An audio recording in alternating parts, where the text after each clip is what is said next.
Hello বন্ধুরা, আসসালামু আলাইকুম। আমি মিলন মেহেদি আপনাদের জন্য চমৎকার একটি ভিডিও নিয়ে চলে আসলাম। দেখতে পাচ্ছেন চমৎকার একটি ভিউ। এই ভিউটা অবশ্যই যারা সাজেক গিয়েছেন তারা বলতে পারবেন আসলে ভিউটা সাজেকের।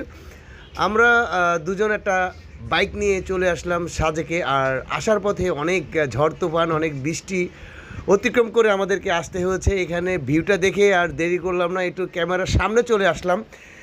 বন্ধুরা, এখন ছবি তুলবো, ভিডিও করব, একটু পোজ পাস নিব। আমি একটু আমাকে ঠিক করব, চুলগুলো একটু ঠিক করে নিচ্ছি। আর ভিডিও করছেন মনির ভাই আমার সাথে যে ছিল। আমরা দুজন সব সময় বিভিন্ন জায়গায় ট্যুর করে থাকি এবং ঘুরে থাকি। আমরা খুব ঘোরা প্রেমিক, আমরা ঘুরতে ভালোবাসি।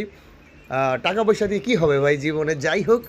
সাজেকে আসলে যতই দেখবেন ততই আপনার মন জুড়িয়ে যাবে। বন্ধুরা, যারা সাজেক আসবেন এই বৃষ্টির মধ্যে অবশ্যই অবশ্যই রেনকোট সাথে নেবেন। আর গাড়ি যদি নিয়ে আসেন, বিশেষ করে মোটর সাইকেল, অবশ্যই ভালোভাবে একটু চেক করে নেবেন, কারণ আপনার মোটর সাইকেল যদি প্রবলেম হয় পাহাড়ে কিন্তু আপনি অনেক ভয়ানক বিপদে পড়তে পারেন। তো আমার তরফ থেকে সবার জন্য একটা সাজেস্ট থাকবে, অবশ্যই সেফটি নিয়ে আসবেন। ধন্যবাদ, ভালো থাকবেন, পাশে থাকবেন।